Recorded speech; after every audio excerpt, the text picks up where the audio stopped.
How nice was that?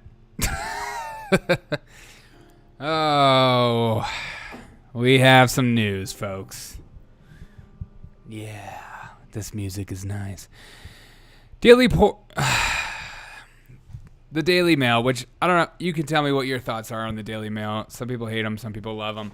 I enjoy them for some quick, fast news. They're good at breaking stuff. They're not necessarily the best at using as your source of deep thoughts and provoking thoughts. But this story just came out. 2 Yemen men on FBI's terror list, watch list, are arrested by trying to illegally cross the border from Mexico just weeks after Republicans warned that terrorists were crossing into the United States. And the funny thing is of course, when Republicans said this, it was met with aggression and said, that's racist. You can't say stuff like that. These are just people trying to escape poor conditions or family members looking for better lives. There's no way the cartels are taking advantage of this situation or Yemen men on FBI's terror list or terrorists taking advantage of the situation. Which makes absolutely no sense to me, because if you're trying to do evil, wouldn't it be obvious to try to just go through the border when you know there's an influx of people entering? It's kind of unbelievable that people wouldn't even consider this, or people that are pretending like, yeah, there's no way this is real. It's when things are so obvious, there's a reason it's obvious. And this is one of them. It said at least 2 Yemeni nationals, let's just call them Yemen nationals, who were placed on FBI terror watch list, have been arrested in California after crossing illegally from Mexico to the United States. The 2 unnamed men, 133 and 26, were detained over the last 3 months in Calico area in California. The captures were made by the U.S. Customs and Border Protection agents assigned to El Central Station. This is a reason why we're just hearing this, is because the information just came out. CBP said in a statement on Monday that the 2 men were on the U.S. government watch list for terrorism suspects and were also named on the no-fly list. Part of the Border Patrol's mission states that we will protect the country from terrorists. Yes, we know that.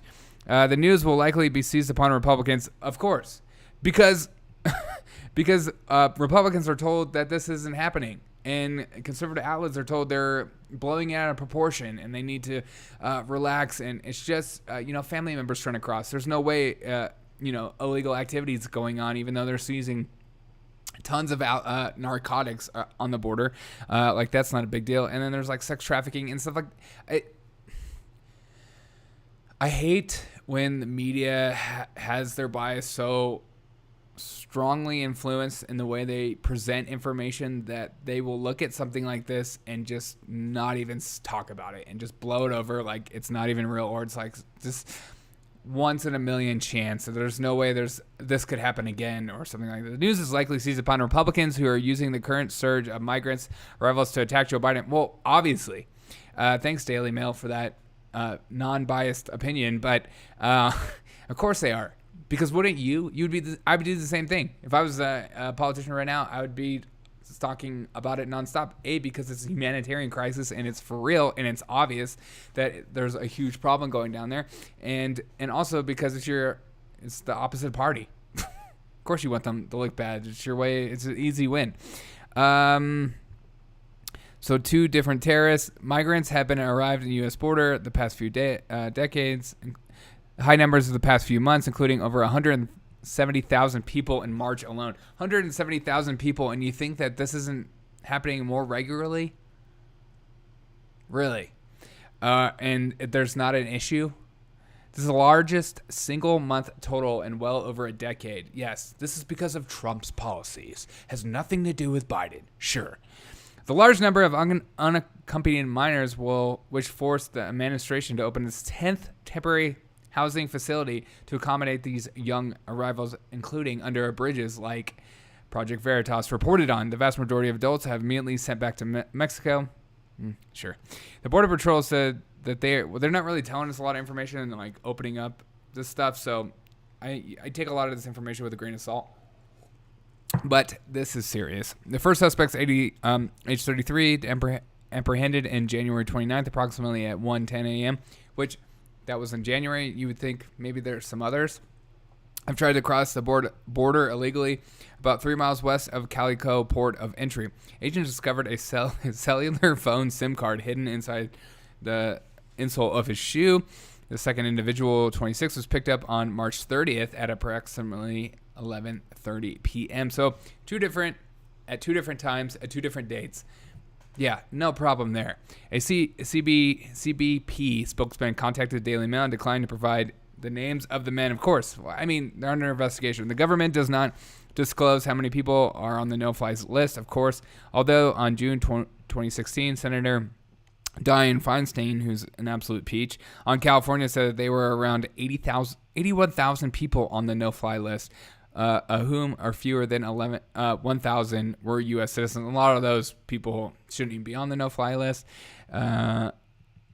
Republican lawmakers have visited the border in El Paso, Texas in March. Said the border agents told them that during the trip, some people were caught crossing the border were on the U.S. terrorism watch list.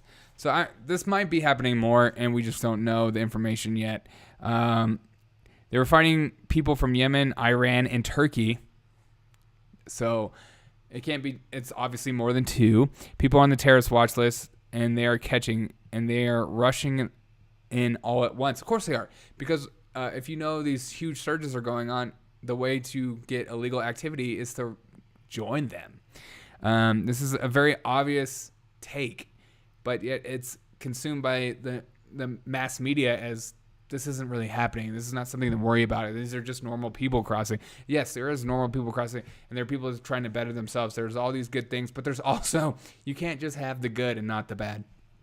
Republicans have criticized Joe Biden for easing some restrictions putting in place by former Donald Trump. Of course he has, because he sees them as racist, so therefore he has to do these things, and it's stupid. It's not racist.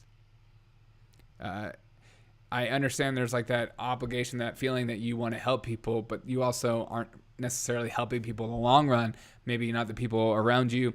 What about our homeless that are flogging our streets? We don't care about those people, but we'll house these people.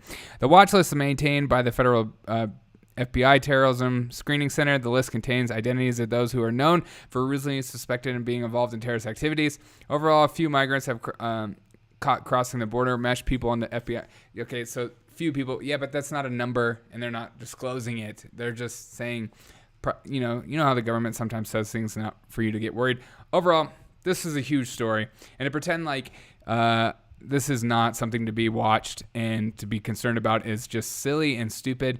I can see this happening more often, because if you're a criminal, wouldn't you want to mask yourself amongst the surge of families? How does that not make sense? How is that not like an obvious train of thought? I know it's an assumption, but it's also, if you're a criminal and you know there's already criminal activity going on at the border with cartels and stuff like that, why would they not? People would just fly into Mexico, fly into Guatemala, whatever, and they start the walk, and then they find a coyote, and then they pay them off because they're paid off with these huge organizations. It just makes sense. So this is huge. This is a huge thing that is happening. I can see this happening more often. Let me know your thoughts on this, on your comments below, and why you think the news media refuses to report on stuff like this, particularly CNN and MSNBC. What? Okay, bye.